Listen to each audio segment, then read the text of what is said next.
Hello and welcome students, আশা করি তোমরা সকলেই খুব ভালো আছো। জ্ঞানজ্যোতি কোচিং সেন্টার পক্ষ থেকে তোমাদের সবাইকে আরও একবার স্বাগত। তো আমি মীরা ম্যাম, আমি আজ তোমরা যারা কোচবিহার পঞ্চনন বর্মা ইউনিভার্সিটির আন্ডারে পড়ছো, তোমাদের second semester major 2 paper Bengali যে সিলেবাস রয়েছে সেখান থেকে আজ যেই টপিকটি বা যেই বিষয়টি নিয়ে আমি আলোচনা করব সেটা স্ক্রিনে দেওয়াই রয়েছে, তোমরা দেখতেই পারছো। বাংলা গীতি কবিতার ইতিহাসে ভোরের পাখি হিসেবে কে পরিচিত বা তার কয়েকটি কাব্যগ্রন্থের নাম উল্লেখ করো, ঠিক আছে, বা তার কবি প্রতিভা সম্পর্কে সংক্ষেপে আমি আলোচনা করব। আর এই কোশ্চেনটা কিন্তু তোমাদের এইভাবে ঘুরিয়ে আসতে পারে, সেটা মনে রেখে দেবে বা তোমরা খাতায় লিখে রাখবে যে বাংলা গীতি কবিতার ধারায় বিহারীলাল চক্রবর্তীর অবদান সম্পর্কে আলোচনা, ঠিক আছে। কোশ্চেনটা ওভাবে আসতে পারে বা অথবা দিয়ে এই কোশ্চেনটাও কিন্তু থাকতে পারে, ঠিক আছে। তো অবশ্যই এটা লিখে রাখবে খাতায়। তাহলে আলোচনাটা আমি শুরু করছি। দেখো, বলা হচ্ছে যে বাংলা গীতি কবিতার ইতিহাসে ভোরের পাখি বলা হচ্ছে যে বাংলা গীতি কবিতার ইতিহাসে ভোরের পাখি হিসেবে পরিচিত কবি বিহারীলাল চক্রবর্তী, তাকে কিন্তু ভোরের পাখি উপাধি দেওয়া হয়েছিল। কি বলছে, রবীন্দ্রনাথ লিখেছেন যে বিহারীলাল তখনকার ইংরেজি ভাষার নবশিক্ষিত কবিদিগ্গের ন্যায় যুদ্ধ বর্ণনা সংকুল মহাকাব্য উদ্দীপনাপূর্ণ দেশানুরাগমূলক কবিতা লিখেছেন। আমরা দেখব তিনি যেই সমস্ত কবিতাগুলো লিখেছেন তার সম্পর্কে কিন্তু রবীন্দ্রনাথ তাই বলেছে। এবং কি বলছেন রবীন্দ্রনাথ তিনি বলছেন যে পুরাতন কবিদিগ্গের ন্যায় পৌরাণিক উপাখ্যানের দিকেও গেলেন না, তিনি নিভৃতে বসিয়া নিজের ছন্দ নিজের মনের কথা বলিলেন। আমরা দেখব তিনি যেই সমস্ত কবিতাগুলি লিখেছিলেন তিনি নিজের ছন্দ বা নিজের মনের যে পরিচয় সেগুলো কিন্তু দিয়েছেন। রবীন্দ্রনাথ, কবিগুরু রবীন্দ্রনাথ তার সম্পর্কে কিন্তু এই সমস্ত কথা বলেছে। কি বলছে, তার উল্লেখযোগ্য কাব্যগুলি হলো এই জায়গাগুলো কিন্তু তোমরা মনে রাখবে, জায়গাগুলো ইম্পর্টেন্ট আছে। তার উল্লেখযোগ্য কাব্যগুলি রয়েছে বন্ধু বিয়োগ, ঠিক আছে, নিসর্গ সন্দর্শন, তারপরে হচ্ছে বলা সুন্দরী, তারপরে রয়েছে সারদা মঙ্গল, যেটা খুব বিখ্যাত খুব ফেমাস ছিল এই কাব্যটা তার। তারপরে রয়েছে সাধের আসন। এই সমস্ত কাব্যগুলি কিন্তু তিনি রচনা করেছিলেন, ঠিক আছে। দেখো, তারপরে কি বলছে যে বিহারীলাল প্রথম রচনা হচ্ছে স্বপ্ন দর্শন। তিনি প্রথম যে কাব্যটি রচনা করেছিলেন সেই কাব্যটির নাম হচ্ছে স্বপ্ন দর্শন। হলেও দ্বিতীয় কাব্য সঙ্গীত শতক থেকে কিন্তু তার কবির প্রতিভার পূর্ণ বিকাশ লক্ষ্য করা যায়। আমরা দেখব প্রথম তিনি কাব্যজগতে যখন প্রবেশ করেছিলেন স্বপ্ন দর্শন লিখে, কিন্তু তার যে কাব্যের প্রতিভা সেটা কিন্তু আমরা লক্ষ্য করতে পারি তার দ্বিতীয় কাব্য সঙ্গীত শতক থেকে, ঠিক আছে। তাও কি বলছে যে সঙ্গীত শতক 100টি গানের সংকলন। আমরা দেখব 100টি গানের সংকলন কিন্তু হচ্ছে এই সঙ্গীত শতক। দেখো, তার নাম দিয়ে কিন্তু বুঝিয়ে দেওয়া হচ্ছে সঙ্গীত শতক, শতক বলতে 100। কি বলছে, বল্ল সুন্দরী কাব্যে কবি বঙ্গানারীকে নানাভাবে বিচিত্র করেছেন। বলছে এইসব চিত্রণ বিহারীলালের একান্ত নিজস্ব।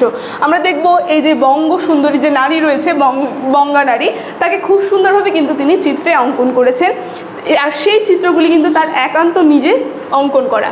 কি বলছে, ফলে মধ্যযুগ এবং মহাকাব্যের নারী থেকেই স্পষ্ট পৃথক অবস্থান এখানে লক্ষ্য করা যায়। কি বলছে, সুরবালার যে মূর্তি আমরা পাই তা কিন্তু বেশ জীবন্ত পাঠকদের নাড়া দেয়। আমরা দেখব সুরবালার যে মূর্তি তিনি চিত্র অঙ্কন করেছিলেন সেই চিত্র কিন্তু আমাদের পাঠকদের যারা পাঠকরা রয়েছে তাদের কিন্তু জীবন্তভাবে কিন্তু নাড়া দিয়েছিল তাদের হৃদয়, ঠিক আছে। দেখো, তারই এখানে কয়েকটা তার কাব্যের উদাহরণ দেওয়া রয়েছে। কি বলছে, মধুর তোমার ললিত আকার, মধুর তোমার চাঁচর কেশ, মধুর তোমার পারিজাত হার, মধুর তোমার মনের বেশ।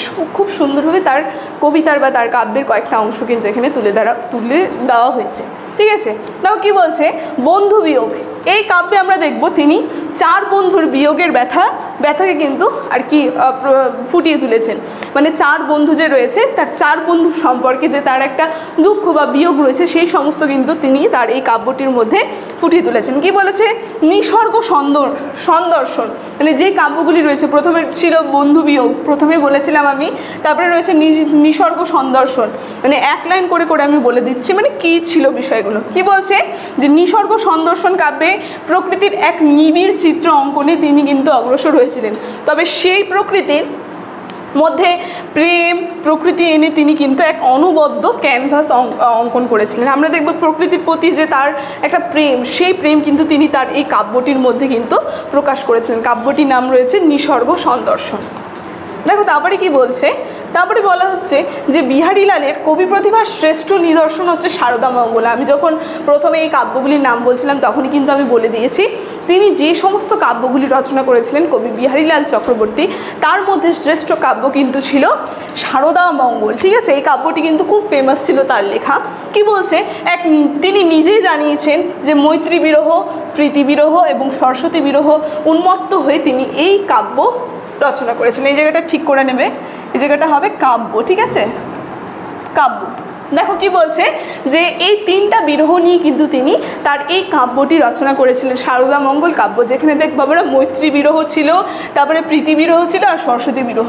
মানে তিনি যে নারী রয়েছে সেই নারীকে কিন্তু এক এক সময় এক একভাবে কিন্তু তিনি ফুটিয়ে তুলেছেন। কি বলছেন দেখো, এই কাব্যে তিনি ত্রিভিধ সরস্বতীর আরাধনা করেছেন। যে প্রথমেই আমি বললাম এই কাব্যের মধ্যে তিনি ত্রিভিধ, ঠিক আছে, ত্রিভিধ সরস্বতীর কিন্তু আরাধনা করেছিলেন, মানে নারীর তিনটা মূর্তি। কি বলেছে যে এই সারদাকে তিনি কখনো জননী রূপে, আবার কখনো প্রিয়সী রূপে, আবার কখনো কন্যা রূপে কল্পনা করেছেন। মানে সেই এক নারী, তাকে তিনি তিনভাবে কিন্তু কল্পনা করেছেন, কখনো জননী রূপে দেখেছেন, কখনো প্রেয়সী রূপে, আবার কখনো নিজের কন্যা রূপে। কি বলেছেন, তবে ইহা কিন্তু পুরাতন মঙ্গল কাব্য নয়, তাই বলে কিন্তু আমরা এগুলো মেনে নেব না। এই যে বিরহ ছিল, পিতৃবিরহ ছিল, ঠিক আছে, সরস্বতী বিরহ, এগুলোকে কিন্তু আমরা মঙ্গল কাব্য বলে কিন্তু ধরে নিতে পারবো না। দেখো কি বলছে, তিনি মঙ্গল কাব্যের ধাঁচে নতুন জীবনবোধের গল্প শোনাতে চেয়েছিলেন। মানে তার উদ্দেশ্য ছিল এই যে মঙ্গল কাব্য যে রয়েছে এই ধাঁচটাই থাকবে, কিন্তু একটা নতুন জিনিস বা একটা নতুন জীবনবোধের গল্প কিন্তু তিনি সকলকে শোনাতে চেয়েছিলেন। কি বলছে যে নিজের অন্তরের প্রেম ভালোবাসা দিয়ে তিনি একান্তভাবে এই সারদাকে গড়ে তুলেছিলেন। মানে বোঝানো হচ্ছে যে এই সারদা মঙ্গল কবিতায় বা কাব্যটির মধ্যে যে চরিত্র ছিল সারদা মঙ্গল, তাকে কিন্তু একটা বিচিত্র, মানে একটা মানে এক এক সময় এক এক ধরনের কিন্তু প্রেম ভালোবাসা দিয়ে তাকে গড়ে তুলেছিলেন সারদাকে। কি বলছে, এর জন্য সারদাকে কবি দেখান একান্ত বাসনা। কি বলছে দেখো, আমরা দেখব সেই সারদাকে যে পাওয়ার তার একান্ত বাসনা বা তার প্রতি যে ভালোবাসা, সেটা তিনি কিন্তু তার কবিতার কয়েকটা লাইন এখানে উপমা দেওয়া রয়েছে। বলছে, দাঁড়াও হৃদয়েশ্বরী, ত্রিভুবন আলো করি, দুনয়ন ভরি ভরি দেখিব তোমায়। খুব সুন্দরভাবে কিন্তু তার কাব্যের কিছু লাইন কিন্তু এখানে উদাহরণ দেওয়া রয়েছে। কি বলছে দেখো, রবীন্দ্রনাথের বৌঠান কাদম্বিনী কিন্তু দেবী এই যে বিহারীলাল চক্রবর্তীর যে সারদা মঙ্গল যে কাব্যটা রয়েছে এই কাব্যের কিন্তু ভক্ত ছিলেন। আমরা দেখব যে সারদা মঙ্গলের বেশ কিছু পংক্তি তিনি এক আসনে লিখে তা বিহারীলালকে উপহার দিয়েছিলেন। আমরা দেখব এই যে সারদা মঙ্গল যে রয়েছে তিনি এতই পছন্দ করেছিলেন বিহারীলাল চক্রবর্তীর এই কাব্যটি, সেখান থেকে কিছু কিছু লাইন কিন্তু তিনি আবার বিহারীলাল চক্রবর্তীকে কিন্তু উপহার হিসেবে কিন্তু দিয়েছিলেন। কি বলছে, সেখানে লেখা ছিল, হে যোগেন্দ্র, যোগাসনে ঢুলু ঢুলু দুনয়নে, বিভোর বিহল মনে কাতরে ধোয়াও। এই প্রশ্নের উত্তর দেওয়ার জন্যই কিন্তু বিহারীলাল লিখেছিলেন সাধের আসন। মানে এই যে কাদম্বিনীর যে রয়েছে রবীন্দ্রনাথের বৌঠান, এই সারদা মঙ্গলের খুব ভক্ত ছিলেন বিহারীলাল চক্রবর্তী, এবং যখন সেটা পাঠ করেছিলেন তিনি তাকে সেখান থেকে কিছু কিছু লাইন তুলে ধরে দিয়েছিলেন এবং সেই লাইনগুলোরই মানে উপহার দিয়েছিলেন। আবার সেই লাইনগুলির উত্তর দিতে কিন্তু তিনি এই যে সাধের আসন যে রয়েছে বিহারীলাল চক্রবর্তী, এই সাধের আসন কাব্যটি কিন্তু রচনা করেছিলেন। কি বলছে, কিন্তু তার আগেই কাদম্বিনী দেবীর মৃত্যু ঘটে যায়। মানে যাকে উদ্দেশ্য করে তিনি এই কাব্যটি রচনা করেছিলেন সেই উত্তর দেওয়ার জন্য, তার আগে কিন্তু আমরা দেখব এই কাদম্বিনীর কিন্তু মৃত্যু ঘটে। কি বলেছে যে ফলে উত্তর আর তিনি শুনতে পারেননি। আমরা দেখব সেই উত্তর আর তার শোনা হয়নি। কি বলেছে, কবি লিখেছেন, কাহারে ধেইয়া আমি নিজে কাহারে ধেইয়া আমি নিজে আমি জানিনি। মানে তিনি এই কাব্যটি সম্পর্কে কিন্তু তিনি তা লিখেছেন। কি বলছে, বিহারীলাল আধুনিক গীতি কবিতার প্রবর্তক। আমরা দেখব এই যে তার সমস্ত কাব্যগুলি রয়েছে, এই কাব্যগুলি থেকে আমরা বুঝতে পারি বা দেখতে পারি তাকে কি বলা হয়, তিনি হচ্ছে আধুনিক গীতি কবিতার প্রবর্তক, যে কারণে তাকে ভোরের পাখি উপাধি কিন্তু প্রদান করা হয়েছে। কি বলছে যে তার হাত ধরেই বাংলা আধুনিক গীতি কবিতার যেমন সূচনা হয়েছিল, তেমনই 19 শতকে কিছু কবি বিহারীলালকে সামনে রেখে কাব্য পরিক্রমায় কিন্তু যাত্রা শুরু করেছিল। মানে আমরা দেখব যেমন আধুনিকতার সূচনা হয়েছিল, আর তার হাত ধরেই কবি বিহারীলাল চক্রবর্তীর হাত ধরেই কিন্তু বেশ কিছু কবিরা তাদের যে নিজেদের যে নিজেদের যে কাব্য জগতে পরিক্রমা সেটা কিন্তু শুরু করেছিল।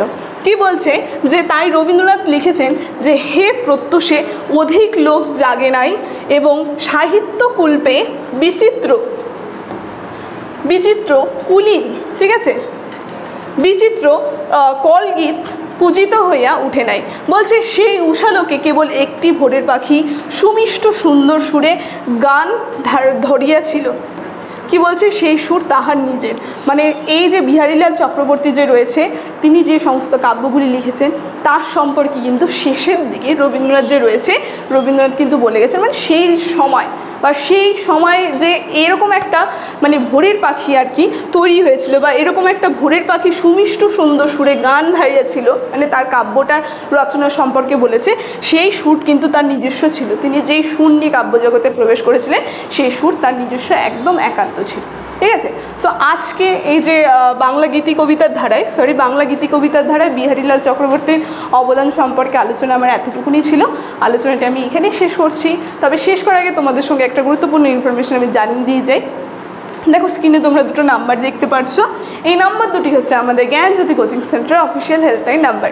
এখানে তোমাদের সমস্ত সাবজেক্টের নোটস দেওয়া হয়, তার সঙ্গে প্রত্যেকটা সাবজেক্টের অনলাইনে ক্লাস করানো হয়। তো তোমরা যদি আমাদের সঙ্গে যুক্ত হতে চাইছো তাহলে দেরি না করে স্ক্রিনে দেওয়া নাম্বার দুটির মধ্যে যে কোনো একটি নাম্বারের সঙ্গে যোগাযোগ করে আমাদের সঙ্গে যুক্ত হয়ে যাবে।